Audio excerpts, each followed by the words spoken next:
Que a paz do Senhor esteja sobre sua vida. Hoje, seguimos com nosso estudo do livro do profeta Jeremias, chegando ao capítulo 16.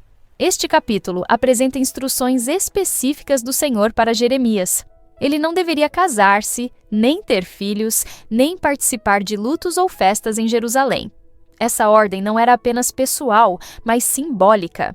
Deus queria, através da vida do profeta, transmitir uma mensagem visual ao povo. O tempo de alegria e comunhão estava se encerrando. Um juízo tão severo se aproximava que casamentos, nascimentos e celebrações se tornariam raridades. A cidade experimentaria luto, destruição e exílio. Jeremias, com sua vida marcada pelo isolamento, torna-se uma representação viva do estado espiritual da nação. O povo, por sua vez, continua em sua teimosia, fazendo perguntas insinceras. Por que nos sobreveio todo este mal? Fingem ignorância quanto às razões da calamidade, quando, na verdade, o pecado e a idolatria são evidentes. Deus responde através de Jeremias, lembrando-os da rebeldia de seus antepassados e da própria corrupção presente. A situação atual é fruto de escolhas contínuas de afastamento da verdade. Ainda assim, no meio da severa advertência, o Senhor anuncia esperança futura. Após o tempo do castigo, Deus promete trazer seu povo de volta, não apenas do Egito como no Êxodo antigo, mas de todas as terras para onde foram espalhados. Essa promessa aponta para a fidelidade divina, que permanece mesmo quando a disciplina é necessária. Deus não abandona o seu povo para sempre, mas corrige-o com vistas à restauração e à renovação da aliança. Jeremias 16 é um capítulo que nos ensina sobre a seriedade do pecado, a inevitabilidade do juízo, mas também sobre a esperança que há no caráter imutável de Deus. Mesmo no meio da desolação, a palavra do Senhor continua viva, apontando para a redenção, reconciliação e renovação.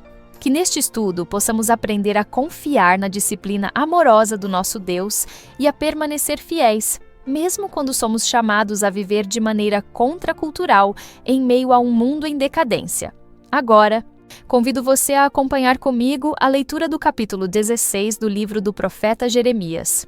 O capítulo se inicia com uma ordem que, à primeira vista, pode parecer incomum. Não tomarás para ti mulher, nem terás filhos, nem filhas neste lugar. O Senhor impede Jeremias de casar-se e constituir família como sinal profético ao povo. A ausência de casamento e filhos em sua vida era uma representação viva da tragédia que se abateria sobre Judá. Não haveria continuidade, não haveria posteridade. A geração atual estava marcada para a destruição, e os filhos e filhas seriam consumidos pela espada e pela fome. A vida normal seria interrompida e o próprio ciclo da existência, nascer, casar, gerar filhos, seria devastado pelo juízo divino. Deus explica o motivo da proibição, porque assim diz o Senhor acerca dos filhos e das filhas que nascerem neste lugar. Morrerão de enfermidades dolorosas. Não serão pranteados nem sepultados. A magnitude da calamidade seria tão grande que até os rituais básicos de luto seriam abandonados. Não haveria tempo, nem condições para funerais dignos. A morte se tornaria tão comum que a sociedade se tornaria insensível. Essa insensibilidade seria tanto consequência quanto evidência da profunda ruptura espiritual que afastou Judá do Senhor. O profeta também é instruído a não participar de lutos nem de banquetes. Não entres na casa do luto, nem vás a lamentar, nem te compadeças deles. O afastamento de Jeremias das práticas sociais não era arrogância, mas obediência. O luto, que deveria ser um momento de solidariedade, seria em vão, porque Deus havia retirado sua paz do povo. E da mesma forma, a alegria superficial dos banquetes seria efêmera, prestes a ser substituída pelo choro e pela miséria.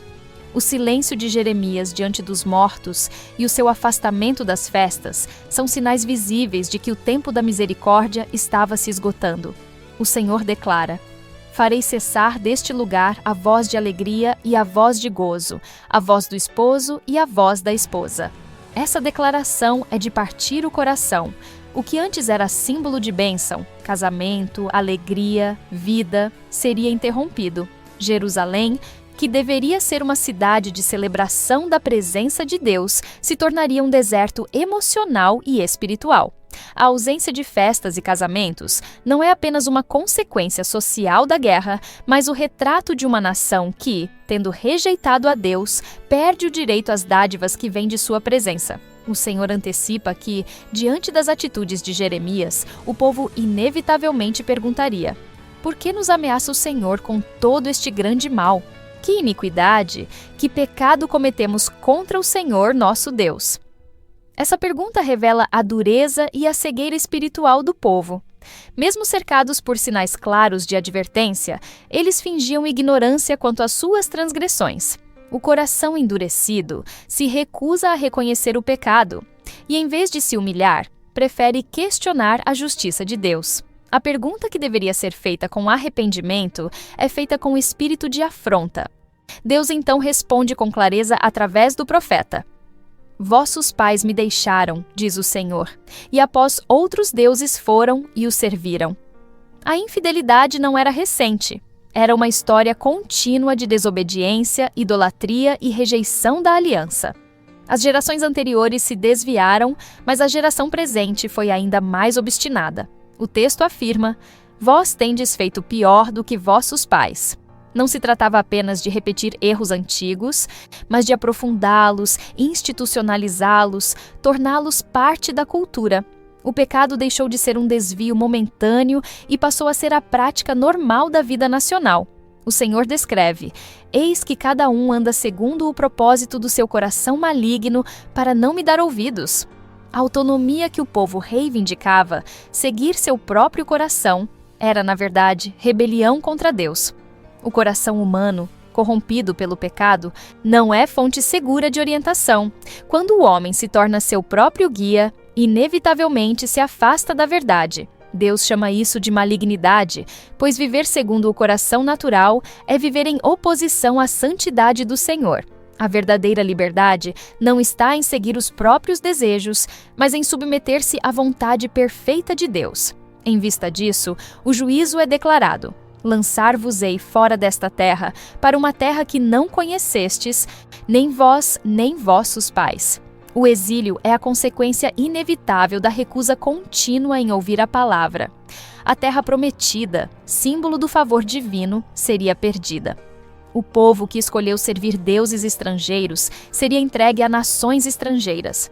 Aqueles que rejeitaram o governo de Deus conheceriam a tirania dos homens. Mas mesmo nesse anúncio de juízo, há uma semente de esperança. Deus não os destruirá completamente. O exílio será disciplina e não aniquilação. A misericórdia ainda estará presente, esperando pelo arrependimento. Em meio ao anúncio do exílio e da disciplina severa, o Senhor introduz uma promessa extraordinária. Eis que vem dias, diz o Senhor, em que não se dirá mais: vive o Senhor, que fez subir os filhos de Israel da terra do Egito. Mas vive o Senhor, que fez subir os filhos de Israel da terra do norte e de todas as terras para onde os tinha lançado. Essa profecia anuncia uma nova libertação, maior ainda do que o Êxodo. Deus promete restaurar o seu povo, trazendo-os de volta das terras do cativeiro. A memória do livramento do Egito seria superada pela memória do retorno do exílio. Essa promessa revela a constância do amor de Deus, mesmo em meio à correção. Embora o povo tenha falhado gravemente, o Senhor não cancela a aliança que fez. A disciplina é dolorosa, mas visa o arrependimento e a restauração. Deus não age apenas para punir, mas para salvar. E o futuro que ele anuncia é um futuro de regresso, de renovação, de redenção. O povo conhecerá novamente o que é ser conduzido pela mão poderosa do Senhor, não mais apenas como lembrança histórica, mas como experiência presente. O Senhor declara: e torná-los-ei a sua terra, que dei a seus pais. A promessa da terra permanece. A fidelidade de Deus transcende a infidelidade humana. Mesmo depois da dispersão e do sofrimento, a aliança se mantém. Deus traz de volta aqueles que se perderam, não porque eles mereçam, mas porque Ele é fiel ao seu nome e às suas promessas. Esse retorno não será apenas geográfico, mas espiritual. A restauração envolverá um retorno ao Senhor, um novo relacionamento de obediência e comunhão. Em seguida, Deus usa uma nova metáfora. Eis que enviarei muitos pescadores, diz o Senhor, e os pescarão. E depois enviarei muitos caçadores, e os caçarão de sobre todo o monte e de sobre todo o outeiro e das fendas das rochas. A imagem do pescador e do caçador ilustra a busca incansável de Deus por seu povo. Ele os chamará de volta, de todos os lugares para onde se dispersaram. Não haverá esconderijo suficiente para impedir a ação restauradora do Senhor. Aqueles que pertencem a Ele serão alcançados, seja onde estiverem. Essa promessa revela a soberania absoluta de Deus na história. Mesmo quando tudo parece perdido, Ele está agindo para cumprir seu plano. O exílio é real, o juízo é sério, mas a graça de Deus é ainda maior. E Ele, com amor imutável, trará de volta os que foram dispersos, mostrando que sua misericórdia triunfa sobre o juízo. A sequência do texto revela que, embora Deus planeje a restauração, antes disso haverá a justa recompensa pelas iniquidades cometidas.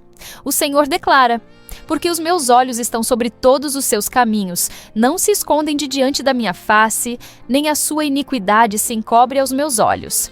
Essa afirmação reforça a onisciência de Deus.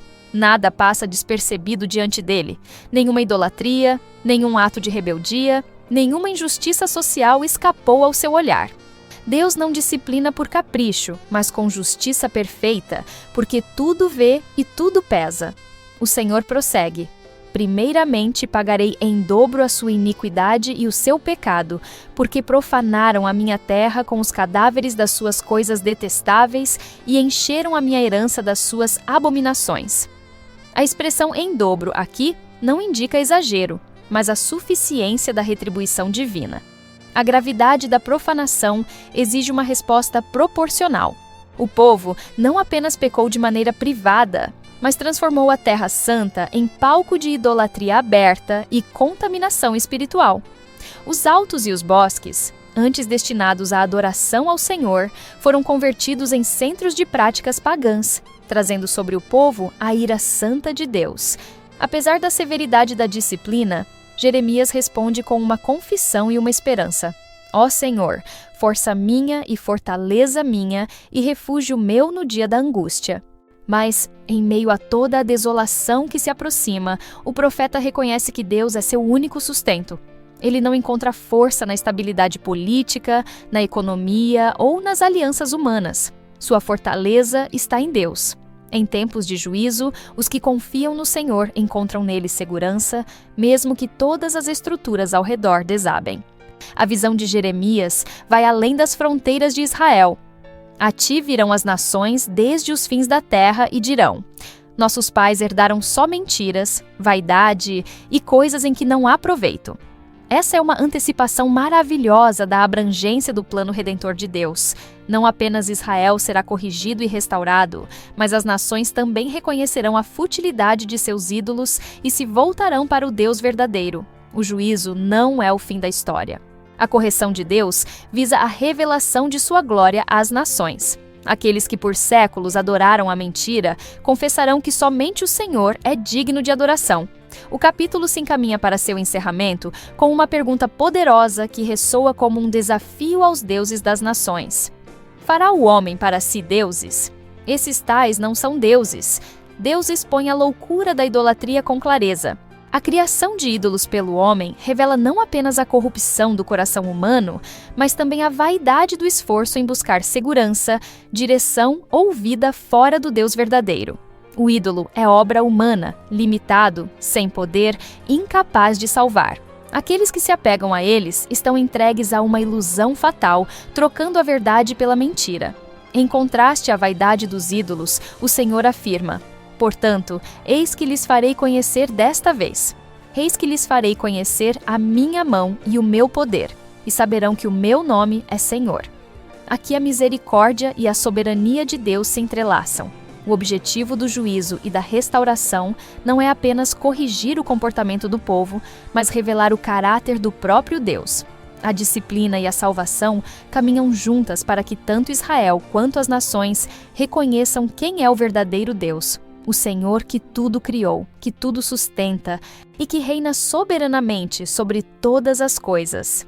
A expressão minha mão e o meu poder aponta para a ação direta de Deus na história.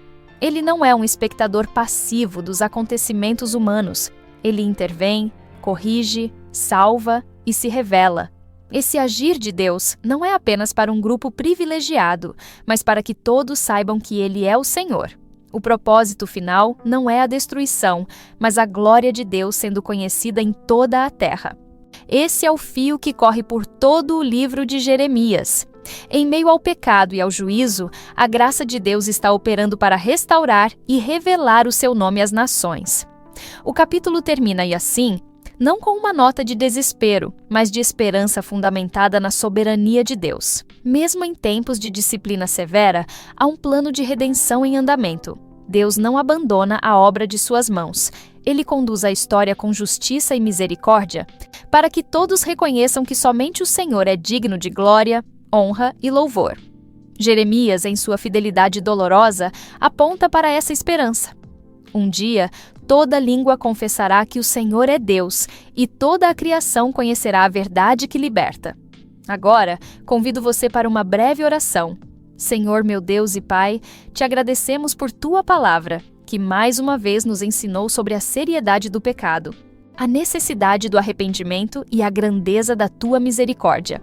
Vimos que mesmo diante da infidelidade humana, tu permaneces fiel e estendes teu plano de redenção a todas as nações. Ensina-nos a reconhecer teu agir em nossa vida, a confiar em teu propósito mesmo em tempos difíceis e a rejeitar toda forma de idolatria. Que possamos viver para a glória do teu nome, sendo testemunhas da tua verdade em meio a um mundo que ainda precisa conhecer que só o Senhor é Deus. Em nome de Jesus Cristo, nosso Senhor e Salvador, oramos e agradecemos. Amém. Agradecemos pela sua presença aqui neste canal de estudo, onde vimos o capítulo 16 de Jeremias. Prepare-se para nosso próximo estudo, que será o capítulo 17. Se esta mensagem tocou o seu coração, compartilhe-a com aqueles que precisam ouvir sobre o amor, a justiça e a soberania de Deus. Cada compartilhamento é uma semente lançada em solo fértil, e o Senhor, em sua infinita graça, abençoa aqueles que dedicam suas vidas a espalhar a verdade de sua palavra. Junte-se a nós nesta missão de alcançar mais vidas com a mensagem do Evangelho. Compartilhe este estudo com amigos, familiares e em suas redes sociais, permitindo que mais pessoas conheçam a fidelidade do Senhor e encontrem segurança em sua presença. Que o Senhor abençoe sua vida abundantemente, renove suas forças e o guie em cada passo do caminho. Amém.